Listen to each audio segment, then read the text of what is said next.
Hello, ladies and gentlemen, welcome to my next LP, Land of Illusion, for the Sega Game Gear. I'm your host, Devilish. Today, I thought I'd do something a little bit different.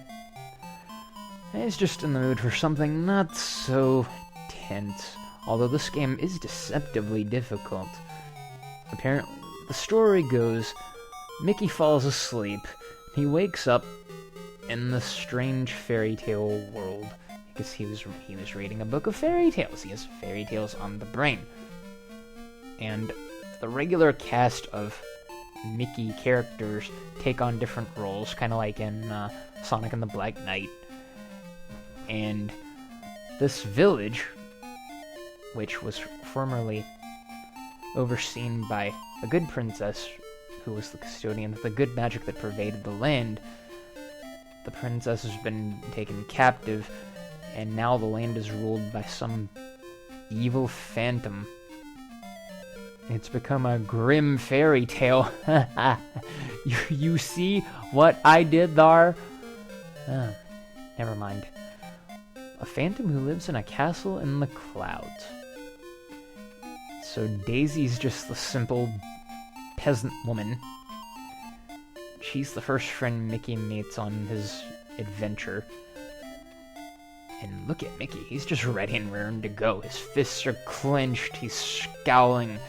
And we can see the Phantom's castle in the background, the storybook here. Isn't it strange? This game was made in 1993, and now we have... I bet, theoretically, we could actually create a book like that with a moving screen. Back then it was just magic. But isn't that what life is all about? Any sufficiently advanced technology is indistinguishable from magic. My late grandfather was living proof of that. God rest his soul. Love you, Papa. But anyway, you can defeat enemies by either jumping twice, bouncing on top of them, or picking up objects and throwing them. Typical late 80s, early 90s platforming fare. But you start with only 2 hit points. You can gain more by collecting stars. There's 1 star in each level. And if you collect one when your health is already full, not only do you get an extra hit point, but you also get an extra life. If you collect a health pickup when your health is full, you get extra points. You're going to need points throughout this game to gain extra lives. Small cakes are worth 1 hit point or 50 points. You can avoid these whirlwinds here, but you're going to need this one to pass over the spikes. To keep from taking damage, grab the vine, and we are golden. And usually to attack an enemy, you just wait for it to get far enough away, and then you can ambush from above. Pick up the barrel. Can't be broken, but you can use it to get the chest and the goodies inside. I had a Game Gear when I was a kid. This game was one of my favorites, along with Castle Illusion for the Genesis. We're going to be getting to that at some point. Trust me on that, guys. I played the shit out of that game when I was a kid, along with the Mario, Zelda, and Mega Man series. Those were the staples when I was growing up, when I first discovered video games. Big coins are worth 100 points. Small coins are worth 50 points. There aren't that many different items in the game. But what I am going to do that I've never done before is to try to collect every star. Because in this game, you can collect various important items that will enable new skills. And you can go back to previous levels in order to either advance further in the game or to find any stars you might have missed. But there's some situations where going back is essential to going forward. How like life. You pass the arrow signs, the arrow turns red, and if you die, that's your checkpoint. Pick up the key, and the door appears right in front of you. But it won't always be that easy. Sometimes you'll pick up the key at the very beginning of the level and have to go all the way through it in order to get to the door. Now, the forest was previously grayed out. Now it's all bright and green, signifying that the Phantom's evil influence has been warded away from the area. But another interesting thing about this game is that when completing a level, it not only creates changes in the level itself, but in other levels. They could be levels further along, or levels that you've been to previously. Having to return to a level in order to find a different exit to take a different route. Not unlike the Super Mario World games, New Super Mario Brothers, and the like. That's something I'm really looking forward to around Christmas time. I'll finally have the capability to record games on other consoles.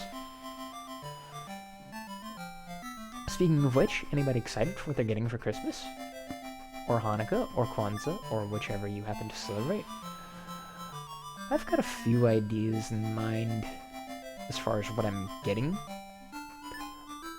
Aside from my previously mentioned video editing program, I'm going to be getting a copy of Fraps for Christmas. Ah, dang. I'm also getting a pair of collie sticks. It's something I've always wanted to try. This water's a little different. Behaves more like quicksand than actual water. It makes it harder to jump, and if you sink down too far, you take damage. You see this little creature is carrying the key. Get it from him, and the door appears right here. This is going a lot smoother than the last time I played this game.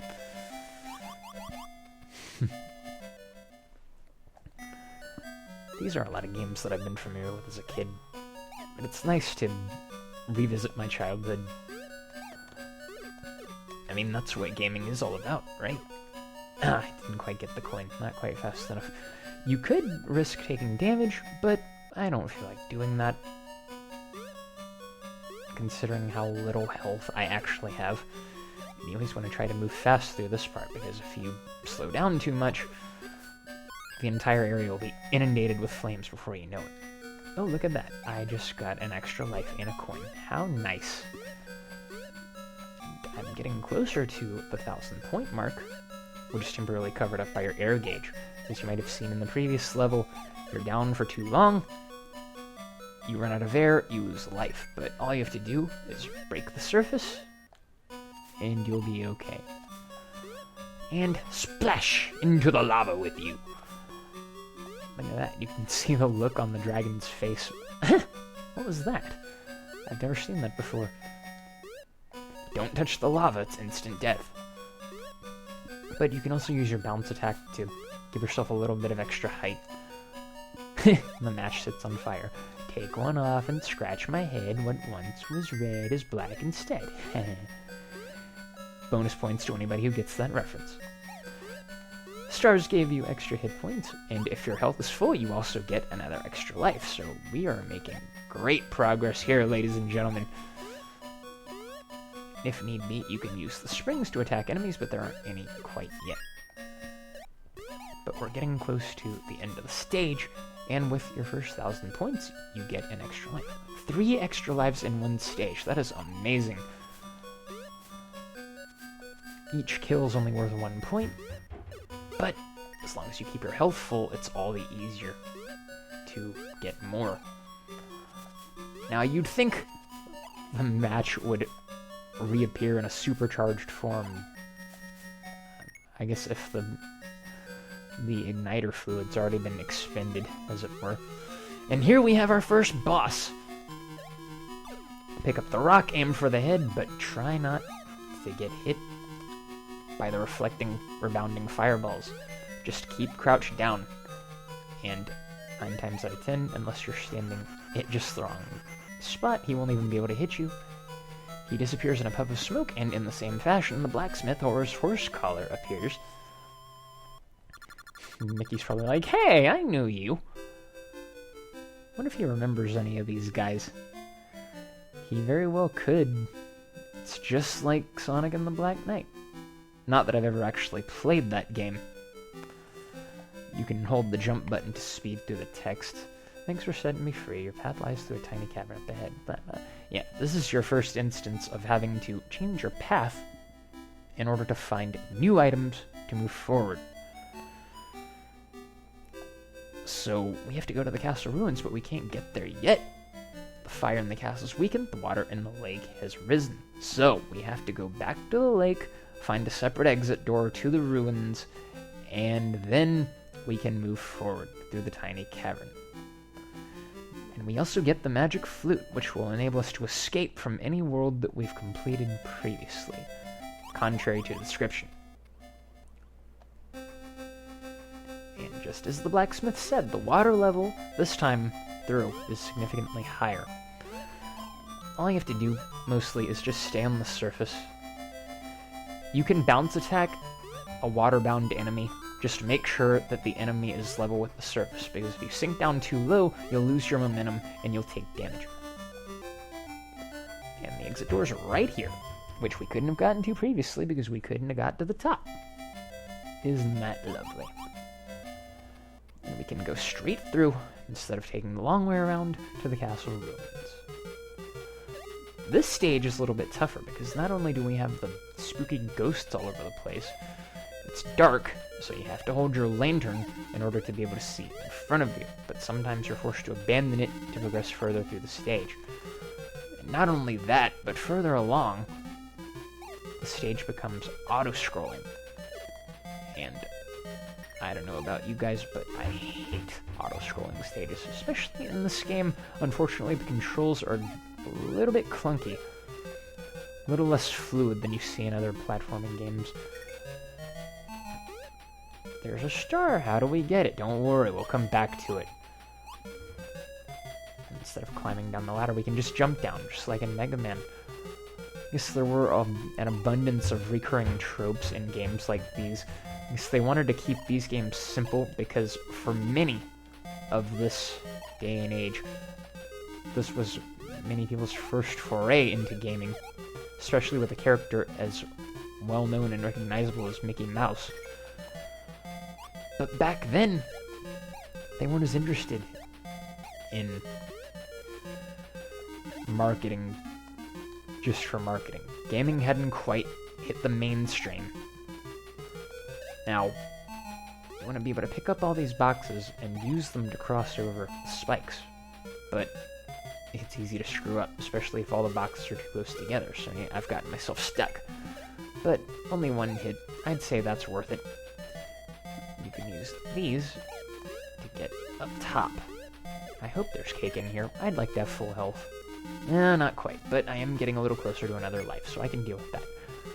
This part is a little bit of a twist on the scrolling formula, because not only does the screen constantly move forward, but to press these switches on the ground reverses the scroll. So if you feel like you're gonna get stuck, just step on the switch and the scroll moves back. I was going to try to get the treasure chest, but I don't have the time. I don't want to waste too much of you guys' time. I'm really starting to enjoy this. I've been hitting Twitter in my downtime, and I've been introduced to a lot of really cool people, finding a lot of new channels that I haven't before.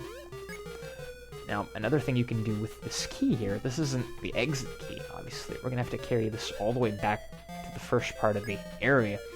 But if necessary, you can throw the key down on top of one of the switches, and then the screen will continue to scroll to the left. So now we're going in reverse. It's just like extra mode of Toad's Turnpike in Mario Kart 64.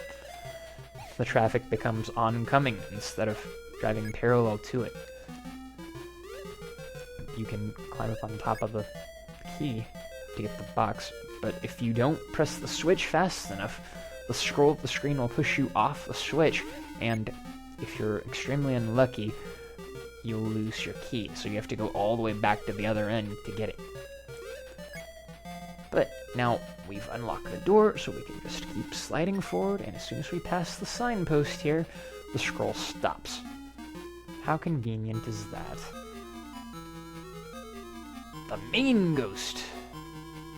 Dude, you look like a balloon in a sheet. Those creepy glowing eyes. Every time you damage it, another fireball will appear. I only have 1 hit point left. Oh my goodness. I don't like this. I don't like this at all. You can just wait for the fireballs to dip below your target. That's the best opportunity to hit them. but I screwed up. My first death. Gone. But fortunately, just like in the previous stage, the checkpoint's right outside the boss door. This is far from the hardest boss in the game. Trust me, it's going to get harder each time. Wish I could say the same for the final boss, but maybe I just practiced it so many... practiced it! Bleh. Thank you for watching me this far. So many times as a kid that it became easier. And we're given the shrinking potion. While crouching, press button 1 to shrink in size. You return to normal size the same way. And we're suddenly presented with the key to take us directly to the exit. That could have gone so much worse. And look at that, I got my life back. What life? If only getting a life were that easy. But in the next episode, we're going to continue on to the tiny cavern. This has been your host, Devilish, reminding you, keep it awesome.